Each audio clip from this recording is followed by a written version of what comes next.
چینی کی مسابقتی قیمتوں کے معاملے میں شوگر ملز کو سپریم کورٹ سے بڑا ریلیف۔ سپریم کورٹ نے کیس کو دوبارہ کمپٹیشن اپیلیٹ ٹریبیونل کو بھیج دیا۔ جسٹس شکیل احمد اور جسٹس عامر فاروق نے شوگر ملز کی ٹریبیونل کے خلاف اپیل پر سماعت کی تھی۔ جسٹس شکیل احمد نے 9 صفحات پر مشتمل فیصلہ تحریر کیا۔ عدالت نے کہا کہ آئین کا آرٹیکل 10A منصفانہ ٹرائل کا حق دیتا ہے۔ چیئرپرسن کا کاسٹنگ ووٹ غیر جانبداری کے اصولوں کے خلاف ہے۔ چیئرپرسن اگر پہلے ہی ایک رائے دے چکا ہو تو فیصلہ کن ووٹ کا استعمال منصفانہ کارروائی کے برعکس ہے۔ عدالت نے کہا کہ کاسٹنگ ووٹ فیصلہ کن ووٹ کا اختیار انتظامی فیصلوں تک محدود ہے۔ عدالتی کارروائی میں اس کا اطلاق نہیں کیا جا سکتا۔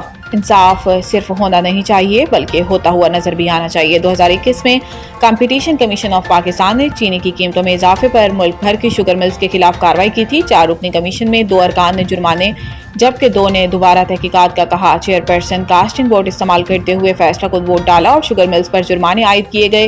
شوگر ملز نے اس فیصلے کو کمپٹیشن اپیلیٹ ٹریبیونل پاکستان میں چیلنج کیا۔ ٹریبیونل نے چیئرپرسن کے کاسٹنگ ووٹ کو کالعدم قرار دے کر کیس دوبارہ CCP کو بھیج دیا۔ ٹریبیونل کے فیصلے کے خلاف شوگر ملز نے سپریم کورٹ سے رجوع کیا۔